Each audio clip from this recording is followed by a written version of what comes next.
Mr. President, we just have two quick proclamations for you to sign today. The first, today is Leif Erikson Day. Leif Erikson was a famous Viking explorer who discovered the coast of Newfoundland over a millennium ago. This is a hugely important holiday, particularly to Scandinavian Americans who celebrate his legacy as a great explorer, as a devout Christian, and really just a fascinating individual in the history of our continent. Sweden and various other countries. We have a lot of people from Sweden, a lot of Scandinavians. This is very important for Scandinavians, and it's a great honor. Okay, and now you have another one that's, This is like I think, very non-controversial, frankly, but some people would say it's controversial. Go ahead. This is like Explorer Day for you, sir. Today we have your Columbus Day proclamation for Monday, which we're signing a bit early. Christopher Columbus obviously discovered the New World in 1492. He was a great Italian explorer. He sailed his three ships, the Nina, the Pinta, and the Santa Maria, across the Atlantic Ocean and landed in what's today the Caribbean. But this is a particularly important holiday for Italian Americans who celebrate the legacy of Christopher Columbus and the innovation and explorer zeal that he represented. In other words, we're calling it Columbus Day. Okay. Yes.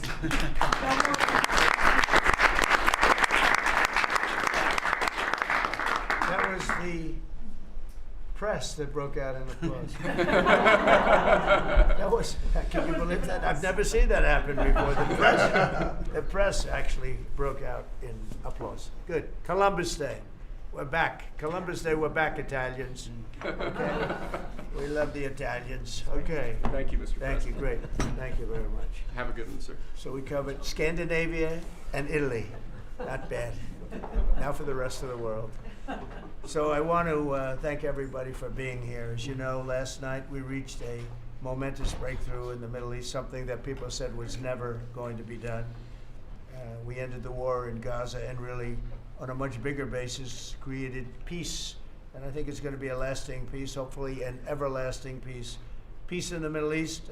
We secured the release of all of the remaining hostages, and they should be released on Monday or Tuesday. Getting them is a complicated process. I'd rather not tell you what they have to do to get them. They're in places you don't want to be, but we are getting the hostages back on Tuesday, Monday or Tuesday, and that'll be a day of joy. I'm going to try and make a trip over. We're going to try and get over there, and we're working on the timing, the exact timing. We're going to go to Egypt, where we'll have a signing, an additional signing. We've already had a signing representing me, but we're going to have an official signing. And the amazing thing is all of the countries over there, from Qatar to Saudi Arabia to UAE to all of them, I mean, the rich ones, the less than rich ones, they've all come together, something which is amazing, actually. They've all come together for this, and they're really probably the best relationships they've ever had. So it's been really something incredible that nobody thought it was possible to get it done. And very importantly, the hostages are coming back. As you know, they consider them hostages. They talk about them as hostages, but there are approximately 28 dead people, mostly young, mostly men, but and boys. I mean, boys. The one woman talked about her baby. Her baby's 25 years old, but you know, to her it's her baby, and we're bringing them home. We're getting them we're getting everything, and to those parents, the dead young man is just as important, as though this person were alive. It's amazing. I've never seen anything quite like it. I've been very much involved. I've never seen anything quite like it. But it's really peace in the Middle East. And you remember October 7th was terrible, but also from the Hamas standpoint, they probably lost 70,000 people. That's big retribution. That's big retribution. But at some point, that whole thing has to stop, and we're going to see to it. Gaza is going to be slowly redone. You have tremendous wealth in that part of the world by certain countries, and just a small part of that, what they make will do wonders for Gaza. And I think you're going to see some tremendous countries stepping up and putting up a lot of money and taking care of things. But there's tremendous spirit like I haven't seen. And even the news, I won't call it fake news for this purpose because they really were very fair today, I must tell you, in all cases. But they covered it very well. They covered it very fairly. Everybody loves it, everybody. People that were never giving us a fair shake, frankly, they can't even believe it. They're so, they're amazed by it. A lot of people are. But it was just everything came together. I think the attack was very important on Iran because let's say that didn't happen, they'd probably by now have a nuclear weapon, numerous nuclear weapons, and therefore even if we signed a deal, there'd be a big dark cloud over it and it wouldn't be the same thing. So Iran's different, but Iran wants to work on peace now. They've informed us and they've acknowledged that they're totally in favor of this deal. They think it's a great thing. So we appreciate that, and we'll work with Iran. As you know, we have major sanctions on Iran and lots of other things. We'd like to see them be able to rebuild their country too, but they can't have a nuclear weapon. So I want to express my tremendous gratitude to the leaders of Qatar, Egypt, and Turkey for helping us reach this incredible day and for being there. They were there with us all the way. And of course, as you know, Saudi Arabia and Jordan and so many. I will tell you, President Erdogan was personally involved in dealing with Hamas and some of the others. He's been great. They've all been really amazing. Indonesia's been amazing. Indonesia's been fantastic. The whole world has come together for this. People that didn't get along, people that didn't like each other, neighboring countries that frankly didn't like each other, but now it's just this moment in time. So we look forward to welcoming the hostages, like you can't believe, home to their families, and that'll take place early next week. We hope Monday or Tuesday. And all Americans should be proud of the role that our country has played in bringing this terrible conflict to an end. And I want to thank, some of the people, JD, you were fantastic, and Pete, you were great. Marco was fantastic. Some of you were very much involved. I'm looking around. So indirectly, I think almost everybody in this room was involved. Susie, I want to thank you very much. You were incredible. You've done an incredible job. So, and yes, John, what you've done was invaluable. CIA, John Radcliffe, and he's done an incredible job. So I want to thank you all, and if I'm missing anybody, I apologize, but you've been amazing. And then you have Steve Witkoff, who worked so hard. And you remember we settled 7, this is number 8, we settled 7 wars or major conflicts, but wars. And this is number 8. And the one that I thought would be maybe the quickest of all would be Russia-Ukraine, and I think that's going to happen too. But in the meantime, they're losing about 7,000 people a week, and that seems pretty bad. They're losing mostly soldiers, young soldiers. They go out to war, and they're getting killed. And while it doesn't affect us in a lot of ways, we've got a big ocean in between, you don't want to see that happen. It was a big mistake. That war should have never happened. It would have never happened if I were president.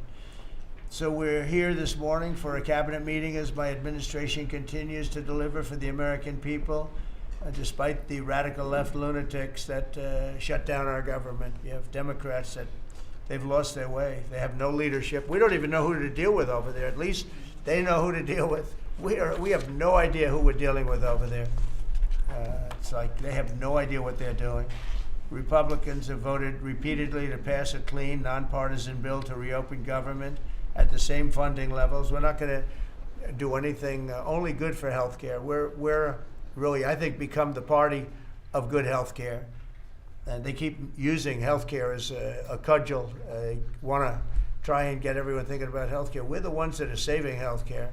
In fact, one of the things we're doing is we're going to be reducing the cost of medicines by 100%, 200, 300, 500%, and even more than that, because as you know, we're in the process of favored nations right now. We've exercised a clause because we were subsidizing the entire world. The entire world pays a fraction of what the United States has been paying. And we've already numerous Pfizer and other companies have already signed, and other countries are a bigger problem because they've been getting a subsidized rate. We've been paying for years. This has gone on for 30 years. We've been reducing the rate of drugs for other countries because we've been paying much more than we're supposed to. And they used all sorts of ideas like research and development. I said, what about Germany? What about these other countries? Aren't they paying? No, we have to pay research and development. It was all nonsense, and I couldn't listen to it anymore. So it's a very radical, big, tough shift. Very tough. We got a lot of things going up there. But, you know, and you probably heard me say this in my first term, I think it was my third year, we reduced drugs from the beginning of the year to the end of the year. And I was so proud of it. I actually had a news conference to announce it, and it was 1/8 of 1%. Think of that, which is barely a reduction. But it's the first time in 28 years that there was a reduction in drug prices for the year. So from the beginning to the end, it was 1/8 of 1%. And I was so proud of myself. I did something that nobody else could do.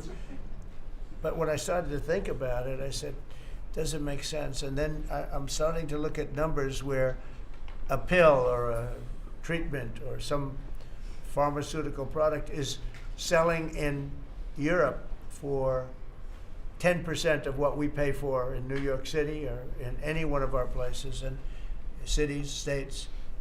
And then I see people leaving for other countries to go buy their pharmaceuticals, where they make journeys to various other countries, including Europe, where they got the best bargains of all. And I put an end to it. It's over. And now we're, in major, I guess, disputes, but we're winning the disputes by a lot. With the countries, a couple of countries said, we won't do this. I said, well, it's unfair that we're paying 10%, and, you're paying just a fraction of what we're paying for the same product made in the same plant. And they said, well, we're not going to do it. I said, that's okay. You don't have to do it. But I'm going to put a tariff of 9% or 7% or whatever the amount of money is. And I'm going to put a tariff on your country for the amount of money that you're taking advantage of us for. No, you can't. I said, yeah, I can do that. I'm going to do that. And they would immediately agree. And I'd make the tariff substantially more than the number we're talking about. And they would immediately agree. So we have the consent, I think, Bobby, of every country, essentially. They know that if they don't do it, we're going to put a tariff on for double the price, and then they're going to do it. So we never had that before. You never had anybody in here that knew what the hell they were doing, I'll be honest. It really makes me angry. Because for years and years, and this started many years ago, and basically we subsidize the world. So this is going to have a huge positive impact on Medicare, Medicaid, even Social Security. But anything where there's pharmaceuticals, drugs involved, it's going to have a tremendous impact. So we're going to get drug reductions of 100%. I told you 1/8 of 1% that I was proud of myself. Now you're going to get 100%, 150%, 200, 300, 400, 500%. You're going to get the biggest drug reductions that you've ever seen. And they're already, I guess they're starting to kick in, but we've made deals with numerous companies and we're going for the full board. We want whatever the price is. So that would mean that the world price, because the world is bigger than the United States, a lot more people, but the world price will go up a little bit and our price will come down a lot. So if a pill sells for $10 in London and $100 here, the pill will go to $20 in London and $20 for us. It's pretty simple. And that is a number that nobody can even fathom. It's a little like tariffs. Nobody knew how big they were. Nobody knew until they started seeing the trillions of dollars that have come in. I don't know why they didn't understand it. It's something they should have understood. We were taken advantage of for years with tariffs, and now I don't want to say we're taking advantage, but we've become a very strong country because of the money that's coming in. Republicans have voted repeatedly to pass a clean, nonpartisan bill to reopen our government, and remember, at the same funding levels both parties have supported in the past. So The radical Democrats have chosen to put the economy of our country. We have the best economy we've ever had. We had the best economy in my first term, but we have an economy that's blowing it away. And we have the Democrats that are trying to obstruct. They don't want to have a good economy. I don't think they want to have a good country. That's why they try and stop our law enforcement from doing what we did in Washington, D.C. Washington, D.C., we have a great, safe, beautiful capital right now. Beautiful. It's so safe. You can walk down the street. Numerous people standing before me were mugged. And you're not going to get mugged anymore. We have a safe capital, one of the safest. We took it from one of the most unsafe places to one of the most safe places in the country. And we also beautified it, and we're in the process of doing even more so. So we're very proud of our capital again. We were embarrassed by our capital. A lot of people being killed that come from Iowa, Indiana, Florida, that come up, and they end up getting shot. They're not getting shot. We moved out 1,700 people approximately, right? Approximately 1,700 hardened criminals, career criminals. They moved them out. So Chuck Schumer and Hakeem Jeffries and the congressional Democrats are holding the entire federal government hostage. I will tell you, a lot of Democrats want to get this thing open too. They do. They're calling us, and they just want to get it open. And all we're doing is saying, just play the same thing until we get it straight. And they don't know how to go about it. I mean, and the problem is we really don't know who the hell is leading the Democrats. You have this AOC, I don't know her at all, but I watched her the other day. She said, well, if they want, they could come to my office. That's not leadership, you know. The only one that challenged her actually was Nancy Pelosi, and Nancy's not looking too good. I don't know what happened to Nancy, but she's not looking great. But she was the only one, I give her credit, she was the only one that challenged her. But AOC said that they can come to her office and negotiate, the Republicans. And we're saying, oh, I didn't know she was in leadership. But she's taking Hakeem Jeffries' place, and Schumer's afraid that she's going to run against him. And right now, I don't know, it can change, life is crazy, right? But right now I don't think he can beat anybody. So he'll lose in a primary. I would say he'll retire before he loses in a primary. So I think Schumer's going to retire because he can't beat anybody. His polls are so bad. Meanwhile, the Democrat shutdown is causing pain and suffering for hardworking Americans, including our military, our air traffic controllers, and impoverished mothers, people with young children, people that have to live not the greatest of lives. But we're doing so many tax cuts. We've cut their taxes. The great big beautiful bill, we've cut their taxes at levels that nobody's ever seen. I mean, no tax on tips, no tax on Social Security, no tax on overtime. It's been a great thing for a lot of people. They're doing great. Despite all of the damage that it's caused, the shutdown has been, pretty damaging. I mean, it's not yet because it's early, but it gets a little bit worse as it goes along. And we'll be making cuts that will be permanent. And we're only going to cut Democrat programs. I hate to tell you. I guess that makes sense. But we're only cutting Democrat programs. But we're going to start that, and we have Russell can talk to you about it if he wants to, but we'll be cutting some very popular Democrat programs that aren't popular with Republicans, frankly, because that's the way it works. They wanted to do this, so we'll give them a little taste of their own medicine. But Chuck Schumer proclaimed this morning that every day gets better for them. No, every day it's actually getting worse for them. And they're having a rebellion in the Democrat Party because they want to stop. And if you saw all of Schumer's, I watched last night like 10 different times over the years, he said, you can't shut down government, you can't shut down, and now he's the one that shut it down. So this is a confession that he's acting not to serve the people, but to serve the partisan interests of his party. And I don't think he's serving them well because they're way down. Look, they just lost an election in a landslide. It was interesting. I watched Kamala. It was a sad figure. I watched her the other day saying the election was very close. I said, no, the election was a landslide. We won the popular vote by millions. We won the Electoral College by, I think, 312 or 315 to 220 something. But there's another one that we won that's why when you see the maps are completely red. It's counties. The counties, we won at 2,505 to 525. So 2,500 to 525. That's called one of the greatest, biggest landslides in history. And that's one that people are using now as a primary. But literally, when you see it colored in, the entire country is red representing Republicans. So, you know, they go around, they just lie. They just lie. And everything's a big lie with them. Well, the other side, and the other thing I don't understand is, Christie, I looked at crime numbers in Chicago. They're through the roof. And I have a governor who stands up every day and tells us how wonderful Chicago is. Just a lie. It's like a con job. It's like Gavin Newsom. He says how well he's doing in California, and they're doing terribly. Population's getting smaller. People are leaving. And other people are coming in. And, you know, I wouldn't say it's an even trade.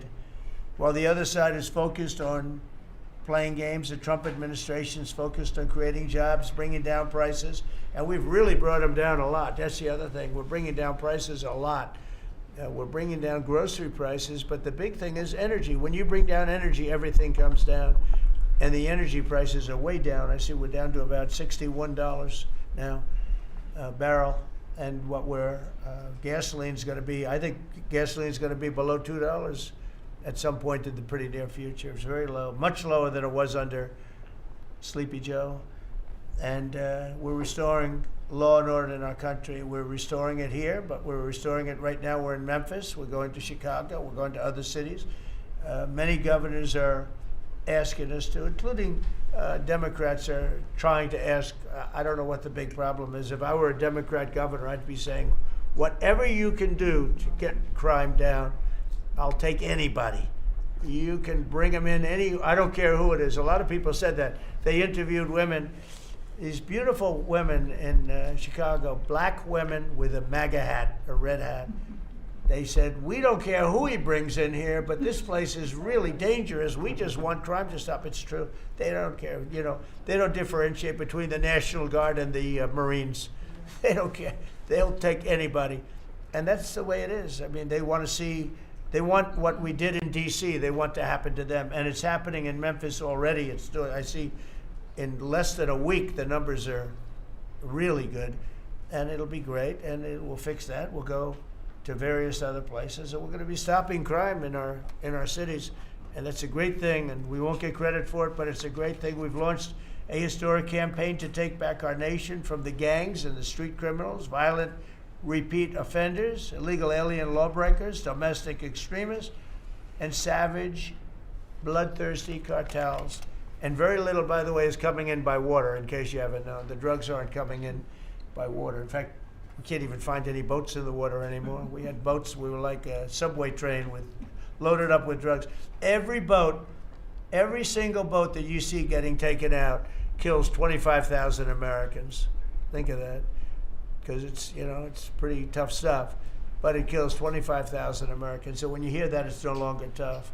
But here in Washington, we've deployed federal law enforcement and National Guard to restore public safety, and we're working to replicate that in numerous places all over the country.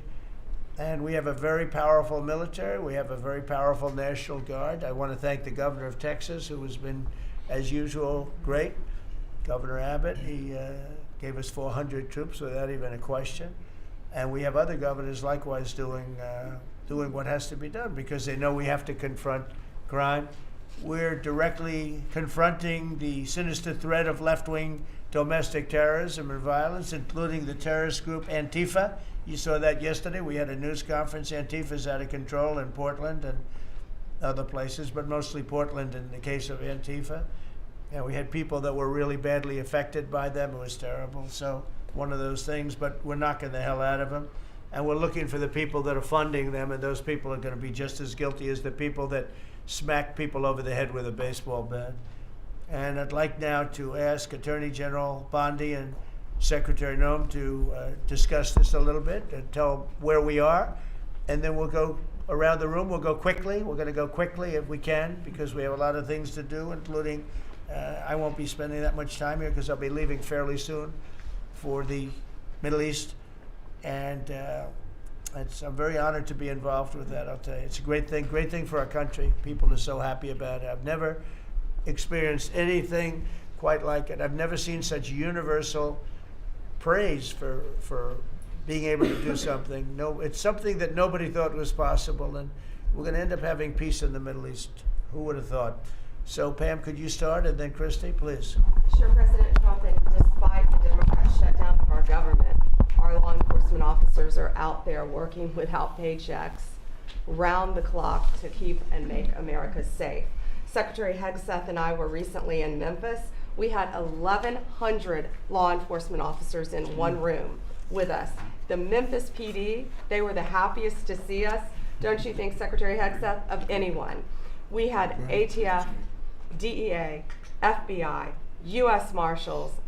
I'm not sure if our park police were there. We had Treasury, Secretary Bessent, and of course we had Secretary Noem's Homeland Security, all working together with the Guard. They were so happy to have us there. We've been making arrests left and right. So far, we made 562 arrests and seized 144 illegal guns just in the short time we've been in Memphis. And many of these people are career criminals. And when you take them out of a place, your crime rate just goes down. These people commit crimes every single day. They're sick. And we're taking them out. In some cases, we're bringing them back to their countries where Biden allowed, with the stupid open borders that we had in our country, to come in. But they're being brought back to other places, or they're being put in jail, but they're career criminals. President Trump, last night alone, we made 91 arrests, 19 firearms off the streets, and one was a warrant for a homicide, and 4 sex offenders who had active warrants. One was a sex offender on a child. Everything we did in Memphis was worth it, in my opinion, for that one arrest. Think about that. We got a child rapist off the streets, but yet we've made 562 arrests and still going strong in Memphis. Just what we did in DC. But it's because it's all of us. It's a team working for you to make America safe, all together, around the clock. Thank you very much. Thank you, Pam. Thank You're doing you, a great President job. Trump. And it's amazing that we're not getting cooperation from Democrats. It's like, it's a new issue. You know, we have all the old issues of the wall and the border and all of the things, men playing in women's sports who they still want that, transgender for everybody. All these issues are so crazy, but we have a new one. It's called crime. We stop crime and they allow crime. They want crime. It doesn't make sense. I think it's as ridiculous as the other things that we talk about all the time. But I've added it onto our list, a 5-letter word called crime. We stop it, and they actually incite it. It's crazy. You would think they'd want them. You'd think they'd want Christy and Pam and all of the people. If we needed the military, Pete will be there. We've got a massive military. We have the best numbers we've ever had for recruitment. We have a lot of people now. We have people that can't get into them. In a great economy, they want to be soldiers again. A year ago, they didn't want to even think about it. Same thing as with police and firemen, everything. They want to join. They're proud of our country again. Christy, go ahead, please.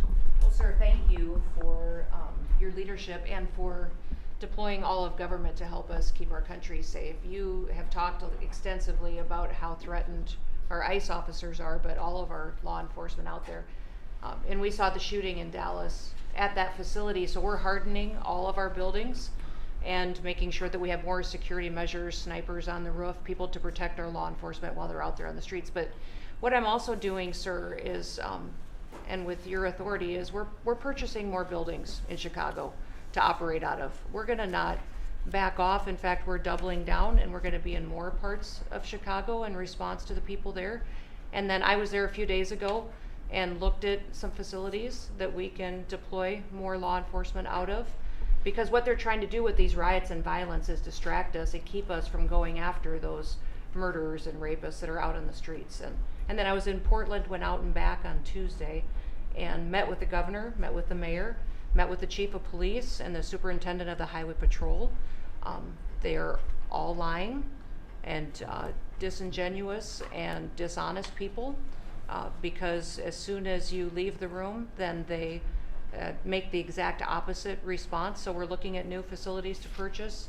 They're in Portland too, and we're gonna double down. And I told them if they didn't meet our demands for safety and security, on the streets and work with us, then we were going to bring in more federal law enforcement. So I want to thank Pete and the Department of War for all their help. They've been fantastic, but while we fight litigation and work with Pam on that, we're going to send more of our resources and men and women out there to keep everybody safe. So no worries. What we see in DC and what we see in Memphis for benefits for people in the safety and security, we'll see that in Chicago and Portland. The numbers in Memphis, it's only a week, but the numbers have been amazing, I understand. That's exactly right. The crime numbers are way down. Fantastic, and it shows what a partnership can be between local law enforcement and the federal government. And if we have to do it the hard way in Portland and Chicago, we will. But the people demand the safety. My lawyers are in court right now as we speak for you, arguing in Chicago and Portland to keep them safe, to bring in the guard. The government doesn't want it there, but we do. We're going to keep their citizens safe, thanks to The you. people want it.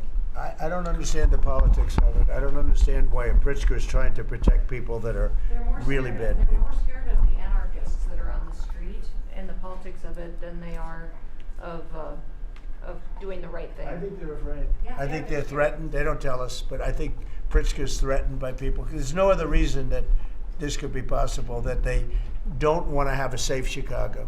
And we can solve the problem very quickly. And we're doing that anyway, regardless of if he doesn't want it or if he does want it, we're doing it anyway. So make sure. I asked the mayor that himself. He said that Portland was perfectly safe, a beautiful city, no problems. And I said, well, why did you clear the streets for me today then and build out a 4-block radius to make sure I could get in and out of here? And these people on the street screaming death to ICE. There's graffiti that says Molotovs melt ICE. We have the guillotines. We're going to use them. The things Portland's that almost different. It's like anarchists. It is, it really You know, is. it's really different than a lot of the others. This is a sick situation, but those are anarchists. Those are people that want to overthrow government. They're really degenerates. And we're finding out who is supplying all of those beautiful signs and everything Well, else. Scott's been fantastic. His team finding the financial networks is great. That's what gives everybody. Scott will do that. That's easy for Scott. Right? We got a great team, sir. That's good. How about we go to Marco? You can talk a little bit about what's going on, and Well, go ahead. yeah, Mr. President. I don't know if one day perhaps the entire story will be told about the events of yesterday, but suffice it to say, it's not an exaggeration that none of it would have been possible without the President of the United States being involved.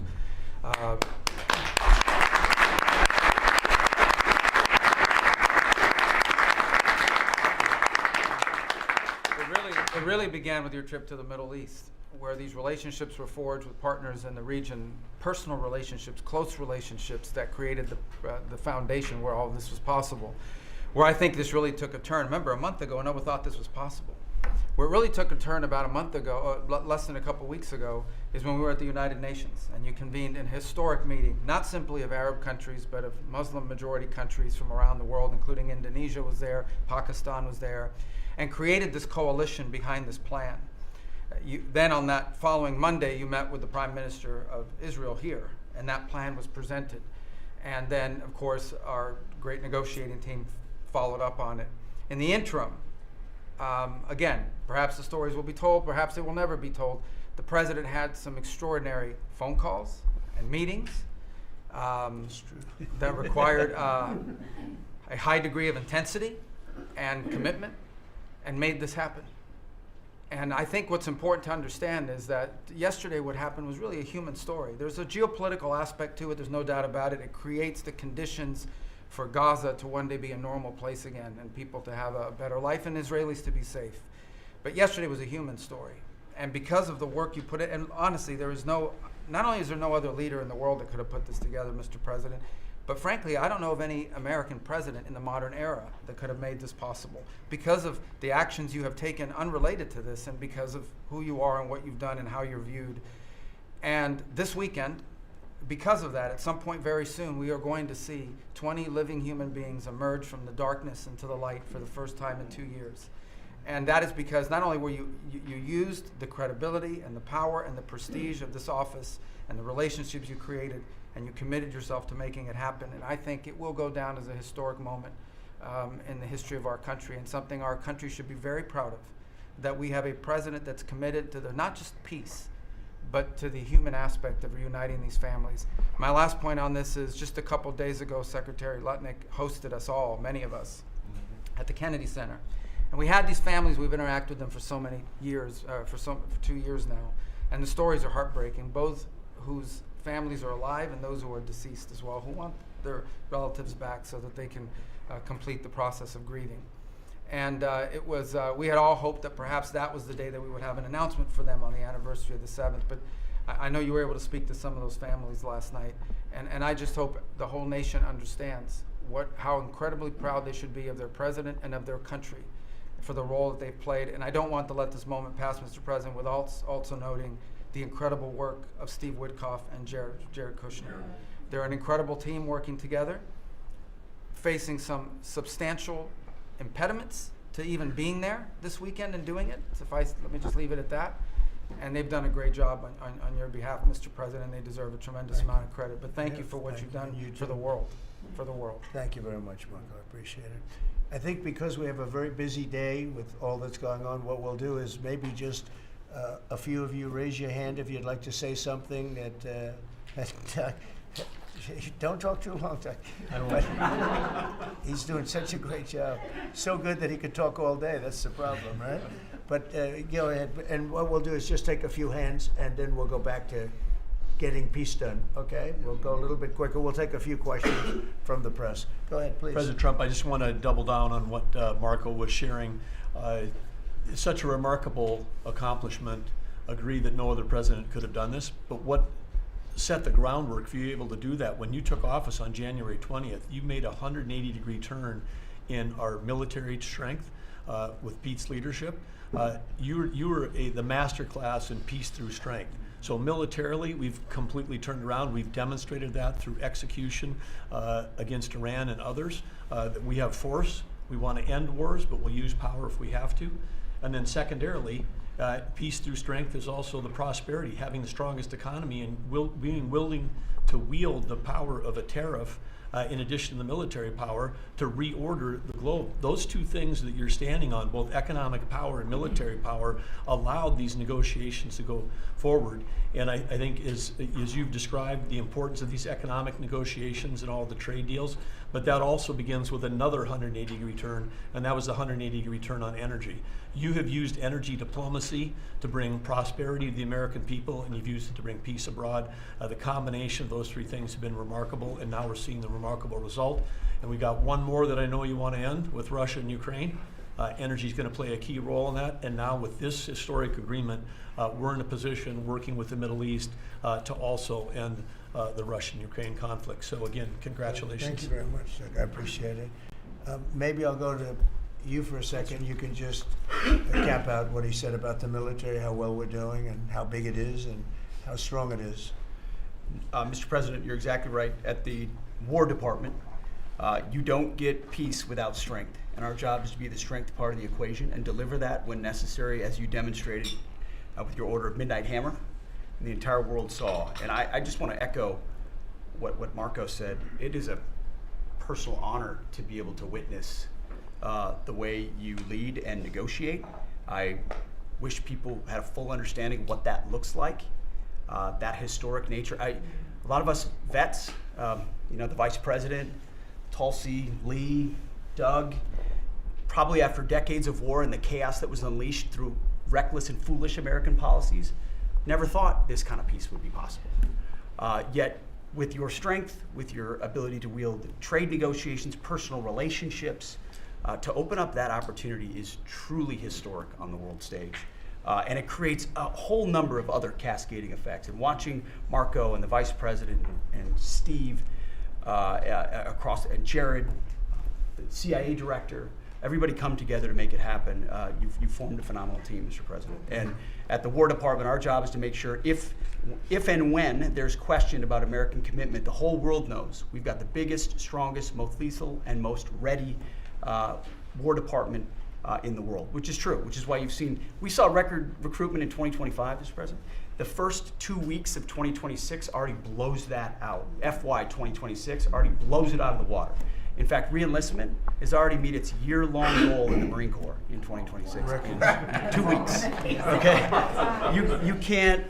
There's no other way to create that kind of love and enthusiasm than with your leadership, sir. And it is an honor to work with Pam and with Christy and the cities across the country to make sure American citizens and law enforcement are protected with our National Guard. But that's a core mission. And last thing, Mr. President, on the southwest border, the first group that rotated in to lock down that border to 0 crossings is now rotating out, and with a new border medal, the Southwest Border Medal, or it's actually called the Mexican Border Medal, revived from 1918, that will be pinning on their chest. So thank you for renaming the department, and we're trying to live up to it every day. So thank you, sir. I mean, think of this. We have record numbers of recruitment. 1 year ago, there were stories, front page stories, that we couldn't get anybody to join the Army, Navy, Air Force, Marines, Coast Guard. My beautiful, I call it our beautiful Space Force. I love our Space Force. It's turned out to be very important. But we couldn't get anybody to join. Nobody wanted to join, including our police and fire. They didn't want to join anything. Recruitment was embarrassing. We couldn't get anybody. And now we're brimming. Now it's, and they're getting in based on merit now. A soldier's a soldier. They come in now based on merit, not based on woke stuff that anybody can qualify. You have to qualify for jobs. You have to qualify for certain types of jobs. And it's amazing. So we were embarrassed a year ago.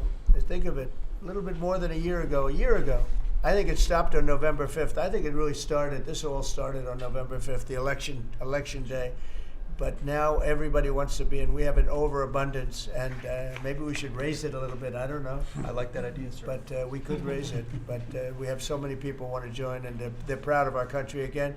JD, could I ask you to say a few words? Yes, sir. So just a couple of things, Mr. President. First of all, congratulations on yesterday. It was a big day. To Marco, to Susie, to the entire team. But in particular, viewing it from this perspective where for months the fake news media attacked you, attacked the entire team, attacked your approach. You know, the definition of insanity is to do the same thing again and again, expecting a different result. The reason we're here is because the president actually charted a different course with a different team. He vested a lot of authority into Steve Witkoff in particular, and that's why we're here. It's because you did something different, and I think it's important to recognize that. I also think the president, you know, Marco mentioned the president's personal touch being a big part of this. You know, the one thing I would say is obviously the president of the United States, a New York real estate billionaire, one of the most famous New Yorkers in the world, has a lot of interaction with a lot of people who are very pro-Israel. I think that was an important set of experiences and life experiences that he brought to the table. He also, of course, knew one of the most famous Palestinians in the world, Chuck Schumer. And I think without that background of knowledge, it would have been impossible to get us to this moment. Second thing I want to say, just on Chuck Schumer, the president mentioned this, that Chuck Schumer said this has been very good for us this morning about the shutdown. One of the things that we talked about before all the media came in, and that all of us are going to work on for the rest of the day, we've been working on for days, is how to make the shutdown as painless as possible on the American people. So while Chuck Schumer brags about this being good, and I think the president is right, it's not good for him politically as much as he might think that it is, it's causing real consequences for the American people. There's a low-income food program, the WIC program, that my mom actually used when I was a baby. That program is about to be underfunded, and it's about to get cut off because Chuck Schumer won't open the government. We have troops. The Secretary of War mentioned how well we're doing on recruitment. We're trying to figure out how to pay our troops because Chuck Schumer is shutting down the U.S. government. There are veterans benefits that are going to suffer. There are Americans that are going to suffer because Chuck Schumer refuses to do his job. So while we're all celebrating this incredible success that we've had on the world stage, the country could be doing so much better if Chuck Schumer did his job and opened the government. Every single Republican, except for Rand Paul, has voted to open the government. A few moderate Democrats, to their credit, have voted with us to open the government. We just need 5 more Democrats to come to their senses and let the people's government serve the American people. I hope that they'll do that. Thank you very Thank you, much. sir. Chris, please. Yeah, to follow up on that point, Mr. President, the Democrat or Schumer shutdown did not begin 8 or 9 days ago. It began 8 or 9 months ago with your inauguration. For the first time in American history, every Senate confirmed appointee who are our deputies to run our department, every one of them has been filibustered. One of the critical parts of my department is the National Nuclear Security Administration. It maintains, manufactures our nuclear weapons and our engines for nuclear submarines and nuclear aircraft carriers. We are a key supplier to Secretary of War Pete Hegseth. They filibustered, the Democrats filibustered the leader, the administrator of the National Nuclear Security Administration, would not let him come into my department until the Republicans 2 weeks ago changed the Senate rules so they could confirm him and we could have a leader. They filibustered the leadership, now they're filibustering the funding. In the next 6-7 days, we're gonna run out of funding, and the retooling of our nuclear stockpile, the ultimate guarantor of our sovereignty, is gonna be underfunded, and we're gonna have to slow down and creep to a crawl these efforts. Just incredibly irresponsible for Schumer to worry about his own reelection and not the 340 million Americans that count on the efforts of our military and all of our departments. It's truly offensive, and we need to bring it to an end as soon as possible. Let's open the government back up. And you're doing a great job. Thank you very much. Bobby, did you want to say something? You got a lot of things happening. A lot of very positive things, actually. Mr. President, I'm glad you're getting bipartisan accolades on the Mideast Peace Agreement. You should also get bipartisan accolades on the MFN agreement. It is a historic agreement that's going to benefit every hardworking American. It's going to lower the price of drugs for every American. By the time this administration is over, we will have 95% of the drugs in this country will be the lowest price in the world. It immediately begins to affect Medicaid, Medicare, Social Security, the other government programs. I remember when I went through the confirmation process, and the principal preoccupation of the Democrats during that process was whether I would continue the IRA negotiations on drugs. The Democrats negotiated 10 drugs. I'm supposed to negotiate every year 15. The 10 that they negotiated, they claimed to get a 22% reduction, but it was a lie. It was 22% under the list price, which was actually higher than the price we were getting. So Medicaid, Medicare ended up paying more for those drugs than they were paying beforehand. They only got a benefit on one drug. One was tied. 8 of them were lower. So they should be applauding what we're doing now. We're doing something that every administration, Democrat and Republican, has been saying that it was going to do for decades, and you got it done because you understood the power of the tariffs, that we had leverage over these companies. And you did it in a way which you asked us to do, to negotiate in a way that was not going to stifle innovation, that was going to make sure that those companies could bring their production home, and they are doing that. And it was a profound success. It will affect every American for 100 years. And you should be getting bipartisan accolades on that. I'll say one other thing about Tylenol, only because of this. This morning before I came in here, somebody showed me a TikTok video of a pregnant woman, 8 months pregnant. She is an associate professor at the Columbia Medical School, and she is saying F Trump and gobbling Tylenol with her baby in her placenta.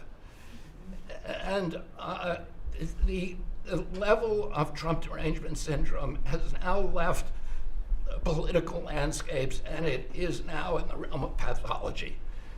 And a mother could overwhelm millions of years of maternal instinct to put her baby at risk. And all you have to do is look at the studies which you and I talked about. It's not dispositive that cause autism, but it is so suggestive that anybody who takes this stuff during pregnancy, unless they have to, is irresponsible. There are 15 rodent studies. Every one of them shows if you give it to the mother, the babies, and particularly the male babies, have profound neurological and behavioral changes. There is a study from Johns Hopkins on cord blood where they divided women into 3 categories: those who had the least acetaminophen in their cord blood, and those who had the most. The ones with the most had 3.6 times the rate of autism in their children. The middle category had 2.2 times, so it's a dose-related response. And there are dozens of studies that show the countries that use the most have the highest level of autism. Cuba has the lowest level in the world of acetaminophen use, and it has the lowest autism rate in the world. So this is not dispositive. It is not proof. We're doing the studies to make the proof. But in the meantime, the precautionary principle should apply, and any mother who is taking this stuff during pregnancy just to get back at Donald Trump is doing something that is pathological. And we're seeing that across the board. I got a lot of other stuff to talk about, but I know we got a short time here. But thank you, Mr. President. You're making our country healthier again. Thank you, Bobby. Could you just, for the record, state what the autism was, let's say, 20 years ago and what it is today? In 1970, the largest epidemiological study in history was performed. 900,000 kids were looked at. They were looking for autism in Wisconsin children. They looked at every child in Wisconsin who was 8 years old. They found an autism rate of 0.7 per 10,000. So almost close to 1 in 20,000, less than 1 in 10,000. Today, the autism rates are nationally 1 in 31, but it's actually much worse than that because California, which has the best collection system, reports an autism rate of 1 in every 19 children, 1 in every 12.5 boys. This is a national security issue. There is nothing more important, and I'm grateful to you, Mr. President, because you know the flack that you take for even talking about this issue. You've shown courage and you've shown leadership, and I can't thank you enough for letting me do this work. Thank you. So think of that, 1 in 20,000, and now it's 1 in 12 for boys, 1 in 18, 19 for girls. So obviously there's something that's artificially, I think, induced, something, whether it's the vaccines in terms of these massive vaccines that are twice the size of a jar like that, of a glass of water like that, I mean, into a baby's body. And I've suggested get them in doses, get them in, maybe 20%, 30%, but smaller, not such a big. I think, that. Then we had certain recommendations, the MMR, take them separately. The measles is already separate now, and it works out much better, but there doesn't seem to be any impact if you take it separately. If you take it as a combination, it's not so great. And some other things, but I would say don't take Tylenol if you're pregnant, and when the baby is born, don't give it Tylenol. If you can avoid it at all, just don't give it Tylenol. I'll say Really, this what also. do you have to lose? You really don't have much to lose. Yeah, go ahead. There's also there's many other confirmation studies. There's 2 studies that show children who are circumcised early have double the rate of autism. It's highly likely because they're given Tylenol. So, none of this is dispositive, but all of it is stuff that we should be paying attention to. But, there's a tremendous amount of proof or evidence, I would say, as a non-doctor, but I've studied this a long time ago. I met Bobby in my office 20 years ago. We were talking about the same thing 20 years ago. And I was a real estate developer. It bothered me that it seemed to be getting worse, but it's so bad now when you hear these numbers. It's not even really sustainable. I don't know how people do it, but there is some very strong evidence on Tylenol. In fact, at one point, I guess the company gave a warning. They still don't recommend it during pregnancy. That's the weird thing. They're not recommending it, and that's the company itself. So just don't take it. Don't take it. If you're a woman, don't take it, and don't give it to the baby when the baby's born, and I think that's going to have an impact. But I'd also get the shots in smaller doses. And there are a few things, we gave a few things that just seem to be, and I think you'd get that number way back up. Think of it. You have 1 in 20,000, and now it's not even believable when you think the 20,000 drops to 12 children. So that's induced by something that's given or taken, and it should be able to be stopped. And you were talking about the Pennsylvania Dutch, you were talking about the Amish, where they don't take any of this stuff, and they have virtually none, right? They have no autism. So we're doing something very bad. Somebody's been given given some bad things. Other countries, by the way, we have, I think, we have 82 vaccines that we give simultaneously. And I'm a vaccine believer, by the way. I believe in the polio vaccine. I believe in a lot of vaccines. But when you give 82 vaccines in a shot to a little baby that hasn't even formed yet, it's a lot of vaccines. And in Japan, they give a much smaller number. In Germany, they give a much smaller, like 28 vaccines. That's a lot too. But 28 is a lot different than 82. So, but I would say on the Tylenol, don't take it, and that will be. I think it's going to be a big factor. I think it'll be a very good result, and I hope we're going to be able to see that result in the not too distant future. Because certainly, people have heard us loud and clear. That's why I bring it up again. That's why I asked you to talk about it, because this is a horrible thing, and if you don't take it, I mean, you have to tough it through sometimes. There are other things you can do, but you have to tough it out. It's easy for me to say, but I think you're going to see numbers that will be it'll be so significantly improved, and maybe fully improved. I mean, there's something there. There's something going on, and we have to address it. And so I'm addressing it the best I can as a non-doctor, but I'm a man of common sense. Okay, any other questions? I'd like to comment on Yeah, the please. report. Mr. President, a lot of people are calling to give you the Nobel Peace Prize after this peace deal that you managed to achieve in the Middle East. First of all, your opinion on that, and I was wondering about your trip to the Middle East, if you can tell us if you're considering to speak at the Knesset, at the Israeli parliament.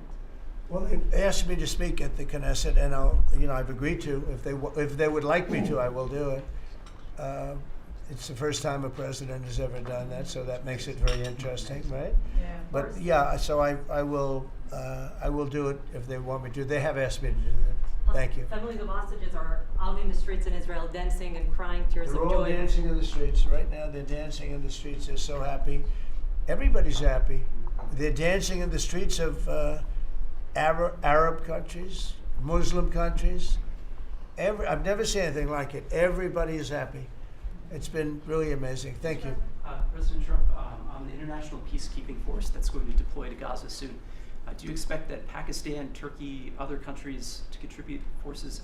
Has that become firmed up? And also, on the shutdown, it seems like in the House there's a majority support for a temporary extension of the Obamacare subsidies, perhaps minus the funds for illegal immigrants. Is that how you see the deal to end the shutdown happening? Well, I see the deal just getting extended as we continue to talk, but we're willing to pay because we're paying. It's very simple. We're paying. And the Democrats are the ones that caused this problem. And it's a big problem for them, and they have a lot of break in their ranks. But so I see that, I think that'll get worked out. But we want to get back before we do this. We don't want to have a gun held to our head. We don't like that. And the public doesn't like it either. So we want to get back. And I think it's going to work out. I think it's going to work out very well. It's something that shouldn't have happened. This was supposed to take place before the election. This was supposed to take place on September 28th before the election. We shouldn't even be talking about this right now. This is actually something that shouldn't have even happened. Yeah, please. Mr. President, looking ahead, what guarantees Hamas disarms and that Israel doesn't resume bombing once the hostages Well, the are first thing released? we're doing is getting our hostages back, okay? And that's what people wanted more than anything else. They wanted these hostages back that have lived in hell like nobody has ever even dreamt possible. And after that, we'll see. But they've agreed to things, and I think it's going to move along pretty well. But what is phase two? When Well, does I'm it not begin? going to talk about that because you sort of know what phase two is, but there will be disarming, there will be pullbacks, there will be a lot of things that are happening. I gave you a whole list of 22 different things that will take place. And I think it'll take place, and I think you're going to end up with peace in the Middle East. But we have to get our hostages back. And we weren't going to do it at the end. We're going to do it at the beginning. We said we want them at the beginning. We're not doing it. We got the hostages back. We did, as a group with Steve and Jared and Marco and me and all of us. We got the hostages back. We got many of them back. Many, unfortunately, were dead. But we got many back that are now living with their families, with their parents in many cases, and with their husbands, families, wives. Many of them, they celebrate all over. They're the ones that are celebrating the loudest. They're all over. There are a lot of them that we got out. but the last 20, and I always said the last ones are going to be the most difficult. But it's been a very big deal getting the hostages out. But the rest is going to take place too. And can you promise Palestinians they will be able to stay? Well, they know exactly what we're doing. We're going to create something where people can live. You can't live right now in Gaza. The place is it's a horrible situation. Nobody's ever seen anything like it. So yeah, we're going to create better conditions for people. Yeah, please. Mr. President, excuse me, what kind of security guarantees is the United States going to make for Gaza? Well, we're going to work with very wealthy countries that love people, frankly. I know them very well. They love people, but they love Arab people, and they love Muslims, and they love, I think right now they love everybody, and they're immensely wealthy, and they're going to be involved in putting up money, and for them it's a small amount of money. For somebody else it's a large amount of money, but these are the wealthiest countries in the world, and they'll be very much involved in making it as good as possible. And what's your take now on a two-state solution, sir? Just to follow up on that. On what? What is your view now on a two-state solution today? I don't have a view. I'm going to go with what they agree to. Mr. President, given that there are some tough provisions for Israel in this agreement, are you at all concerned that Bibi Netanyahu may not continue in his post and be deposed? That Bibi may go a little bit out of whack? That he may no longer be Prime Minister? Look, that's politics. It could be. I don't know. I think he's very popular right now. He's much more popular today than he was 5 days ago, I can tell you. Right now, I think maybe people shouldn't run against him. 5 days ago, it might not have been a bad idea. No, Bibi's this has been a very good thing. I don't think he did it for that reason, okay? But I think just looking as an analyst would look at this, I think Bibi should be very popular right now. Yeah, please. What will happen if Hamas says that it cannot locate or was not able to find all of the deceased hostages' bodies within the time? Well, we'll have to see. I think that's going to be, it's largely been answered. We know where most of them are. Actually, the bodies are a bigger problem because some of the bodies are going to be a little bit hard to find. It's a terrible thing to discuss even, but you understand, we're all people. We're grown-ups. We understand life. Nobody can understand this stuff because this could have taken place. But we have the hostages for the most part, and so I don't think it's going to be overly big. The situation with the bodies, they say 28. Some are going to be a little bit hard to find, but we're going to do the best we can. Yeah, please, behind you. Yeah, behind you. Please. Thank you, sir. Regarding Jared Kushner's role in the negotiations, can you explain a little bit about why he came on at the last minute? And then in regards to the WIC program that the Vice President mentioned, do you know when the funding that you promised through the tariff revenue will actually go through to communities? Because there's reports that WIC providers are actually starting to close down today. Well, okay, let me just answer the Jared. So Jared's a very smart guy. He did the Abraham Accords. As some people say, the Abraham Accords, which I love the way that sounds. But he did the Abraham Accords. It was a great thing. 4 big countries joined. If I were president, if the election would have been a correct election, which it wasn't, you'd have every country in there. Maybe even Iran would have been in there, frankly. But you'd have every country in. Now, by the way, that's going to be filled up rather quickly. People want to join the Abraham Accords. And I put Jared there because he's a very smart person, and he knows the region, knows the people, knows a lot of the players. And the combination of him and Steve Witkoff and Marco and Cooper, who is, as I hear, has been fantastic, and others that were involved. JD was very much involved. I mean, we had a very smart group of people working. We had a lot of different players, different countries, and very diverse countries, very different from each other. They had certain things in common, but they had a lot of things, mostly things that were not at all common to their countries. So we had a very smart group of people. These are high IQ people. Okay, I talk about how many low IQ people we have in our government. We got some real low ones, but some shockingly low.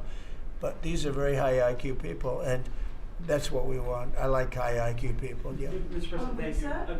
Can I ask you about the China? You're meeting with President Xi. The Chinese have now set to put in new export controls on rare earth minerals, and they've stopped buying soybeans from the U.S. What do you hope to get out of that meeting now with President Xi? Well, we'll see. I mean, I just heard this a little while ago before we came in, so I haven't been briefed on it. The export. I mean, look, we have the ultimate export. We have import, and we have export. We import from China massive amounts, and maybe we'll have to stop doing that. But I don't know exactly what it is. Neither do you. Neither does anybody. It's a little bit soon. I just heard about it. So Scott and Howard will figure that out, and I'm sure we'll be able to handle it. Could I ask you about the soybeans? What is the plan to help farmers? Is it direct checks? Is it tax? Have you sorted that out yet? Well, what happens with soybeans is we're going to see more and more, I think, opening up. And part of the reason that we'll be he's got things that he wants to discuss with me, and I have things that I want to discuss with him. And one of the things is soybeans. I had a great deal with China where they would buy $50 billion worth of our farm product and manufacturing and other things, but farm product.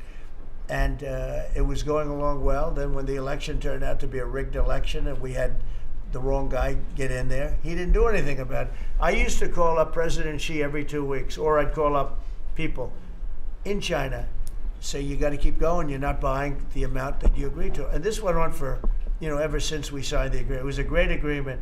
So they used to do 15 billion, and I got it up to 50 billion, and it was great. Then when Biden got in, they just never adhered to the agreement, and nobody in Biden's group, as you can imagine, did anything about it. So it just sat there for 4 years, and they didn't adhere to the agreement. And we, it's hard to go back after 4 years of nobody calling them, but I used to call them every 2 weeks. I'd say, you're a little low, or I appreciate it. Oftentimes I'd say, thank you very much. You are totally adhering to the agreement. But we had an agreement, they would buy $50 billion worth of our product, mostly farm product. And remember I said to the farmers, buy larger tractors and more land. And that's exactly what happened. They did well. But we do suffer. I'd like you to discuss that maybe for a second, Brooke. Sure. Very quickly, by the way. Yes, sir. But would you just talk about how Biden let us down? Biden, every single thing, every problem the farmer has is because Biden didn't do anything for 4 years. Go ahead. No, I think that's right. This president has been unequivocal in his support of the farmers. First of all, in term one, we worked on it so hard and opened up markets, but especially this term. But here's what everyone has to understand. The farm economy is in a very uncertain time. But that isn't because of the current trade negotiations, although certainly the China part is part of that.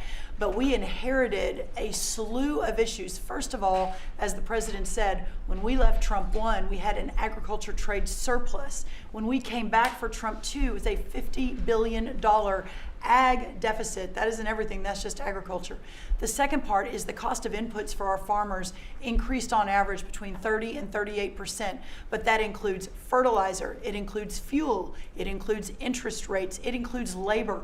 All of this came about under Joe Biden, a 47% increase in the cost of labor that now Secretary Chavez-DeRimmer and Noam and I are working on. Fuel is coming down, thank you. Interest rates, thankfully, are coming down. A 73% increase in interest rates for our farmers.